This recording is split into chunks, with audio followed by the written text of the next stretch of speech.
Bem, agora para falar do encerramento do Grupo A. Grupo A teve a seleção mexicana, time da casa vencendo a Tchequia por 3-0, pois é, e a surpreendente vitória da África do Sul por 1-0 contra a Coreia do Sul. Tem muita coisa para falar desse grupo, porque foi um grupo que acabou apresentando surpresas, né? Primeiro, a grande vitória e o grande desempenho da seleção mexicana nessa fase de grupos, né? Se classifica em primeiro lugar com 100% de aproveitamento, 9 pontos, 3 vitórias e nenhum gol sofrido, tá? Uma seleção do México que tem a velha maldição das oitavas de final, nunca consegue passar das oitavas de final, a não ser quando joga em casa, né?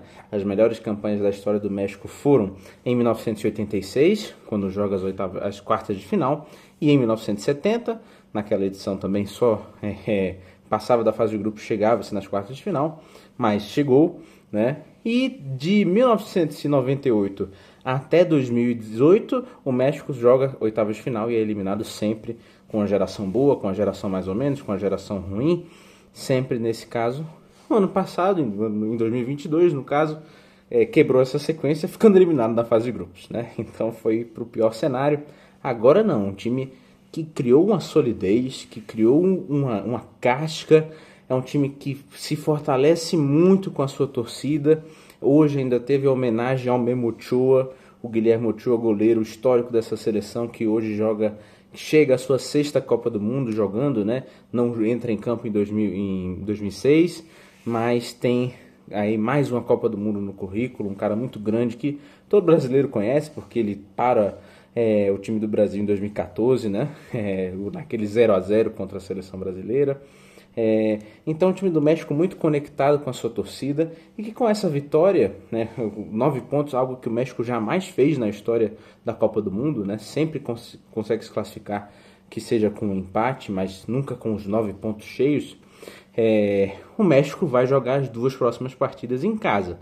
Claro, joga a próxima nos 16 avos de final, ainda espera o adversário, e depois, se classificar, joga as oitavas de final, a tão temida oitava de final, em casa também.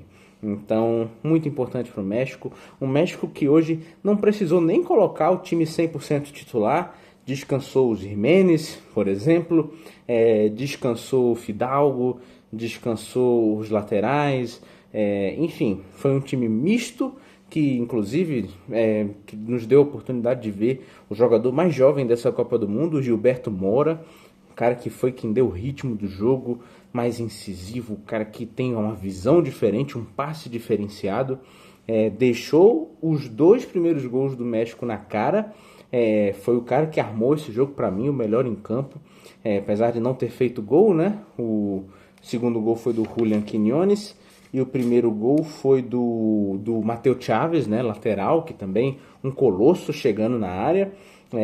Entrou também nessa partida. O Luiz Romo também teve oportunidade, já tinha jogado na partida anterior. A volta do César Montes, que foi expulso na partida de estreia, naquela atuação do Wilton Pereira Sampaio.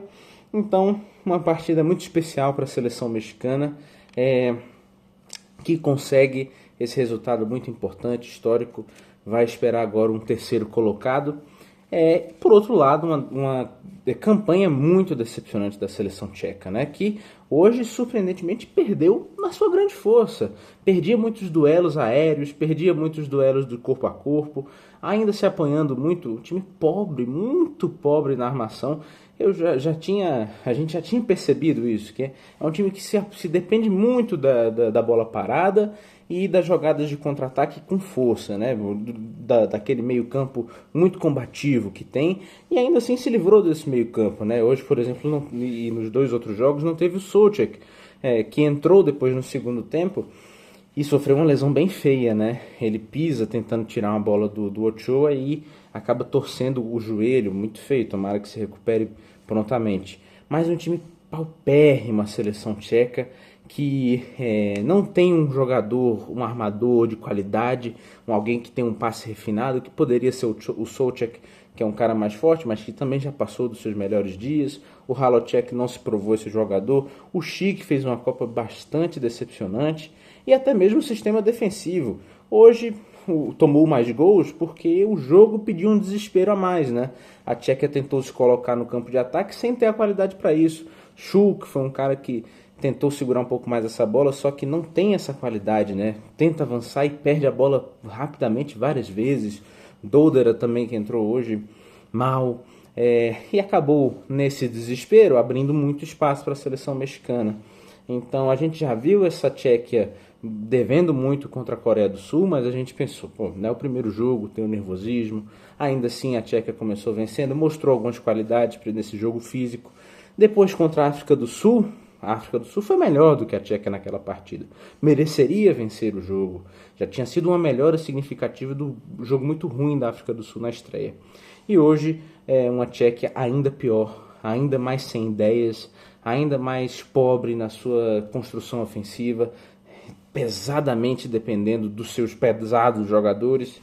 Então, assim, uma Copa muito ruim da Tchequia, que, sendo bem honesto, eu que gosto da seleção dinamarquesa, por exemplo, teria valido mais a pena ver o filme do Pelé? Não, teria valido mais a pena ver a seleção dinamarquesa, ou até mesmo a irlandesa, que pelo menos a irlandesa é uma seleção que brigaria mais, a dinamarquesa é uma seleção que tem mais qualidade técnica, né? Enfim, acaba que a Tchequia, nessa sua volta à Copa do Mundo, 20 anos depois, fica eliminada na fase de grupos como última colocada com 1 ponto. Enfim, muito ruim essa volta da Tchequia à Copa. Pelo contrário, e para minha surpresa, porque... e aí o outro jogo, né? A África do Sul venceu a Coreia do Sul por 1-0. O clássico da cidade do Sul, né? Brincadeiras à parte. Enfim, apesar de que um fica no hemisfério norte, o outro fica no hemisfério sul. Enfim, mais uma partida muito boa da África do Sul. E uma África do Sul que mostra o que é a Copa do Mundo. A Copa do Mundo não é definida por um jogo, pelo primeiro jogo ruim, pelo segundo jogo ruim que seja, ou por uma improbabilidade muito grande, pelas estatísticas, pelas bets que dão odds ruins, seja lá o que for. A África do Sul começa sendo comparada a um time amador na estreia. Eu falei isso aqui, foi uma estreia muito pobre também da África do Sul, que me surpreendeu negativamente, porque eu tinha visto algum potencial desse time nas últimas 2 Copas Africanas, e até mesmo na eliminatória, né? A África do Sul deixou a Nigéria para trás, por exemplo. Há 2 Copas Africanas atrás foi terceira colocada. É um time que tem nível de jogo, né? Formado por jogadores da liga local, uma aposta do Hugo Bros, né? Um time formado por jogadores do Mamelodi Sundowns, campeão da Champions Africana, e do Orlando Pirates, os 2 principais times do país. E parecia que isso ia pesar, que o nível de enfrentamento menor não era suficiente para jogar nesse nível, para jogar numa Copa do Mundo. Mas a África do Sul já faz uma partida muito melhor no segundo jogo, quando desiste daquele time com 2 centroavantes e coloca jogadores que carregam melhor a bola, principalmente Maseko e o Mbata, né, que começam como titulares. Também entra naquele jogo e já melhora o time Mofokeng. O Mokoena faz uma partida muito melhor. E para esse jogo, o Mokoena, que é o principal meia, talvez o principal jogador desse time, o Mokoena não está presente no jogo, né? Tomou o segundo cartão amarelo contra a Tchequia e ficou fora dessa partida decisiva. Parecia que com a Coreia do Sul, que tem muito mais renome, tem Heung-min Son, tem Lee Kang-in, tem Hong In-byong, seria um jogo monólogo da seleção sul-coreana, né? Que já tinha feito uma partida relativamente abaixo contra o México, apesar de uma estreia muito boa contra a Tchequia. E não, e a África do Sul foi resistente, teve menos a bola, mas teve as chances mais perigosas, finalizou mais vezes, teve um contra-ataque, uma transição, um número de transições muito perigosas. Sem Mokoena, jogou o Mofokeng, o Manzambi, o Hendrick dessa seleção, e ele de fato entrou muito bem. É um jogador com um nível perceptivelmente diferente, muito novo ainda, mas é um cara que provavelmente vai crescer para jogar no nível melhor, né? Um cara que tem um esmero com a bola, que tem uma qualidade técnica, que é mais bonito de ver jogar num jogo que foi extremamente pragmático, extremamente lento e estudado. o Mofokeng foi muito importante, e o Maseko, como esse cara da correria, como esse cara que tinha a melhor qualidade da transição para carregar a bola e para chegar no ataque, e depois para as finalizações, né, que fossem do Magopa, que fossem do próprio Mofokeng, que fossem do Apolis, e acaba que esse time sul-africano chega ao gol no segundo tempo, gol do próprio Maseko, com assistência do Moremi, que também entra na segunda etapa, um gol muito importante. Acaba que esse gol já mantém um padrão do que era do jogo, que era a África do Sul buscando o contra-ataque, buscando a bola perdida, e a Coreia do Sul girando muito o jogo, né? Lee Kang-in também, um time que tem qualidades individuais muito grandes, né? O Lee Kang-in encontra muitos passes, vai chegando, vai girando o jogo, mas acaba que hoje a Coreia do Sul foi muito pouco inspirada lá na frente, não teve boas finalizações. Um grande jogo também da dupla de volantes, do Mbata, do Sithole. Que redenção do Sithole também, hein? Fez uma grande partida hoje, recuperando grande parte das bolas. Foi um dos grandes nomes da inicialização dos contra-ataques, né? Que roubava a bola e já avançava a bola, tocava ou para o Mofokeng ou na ponta com o Maseko.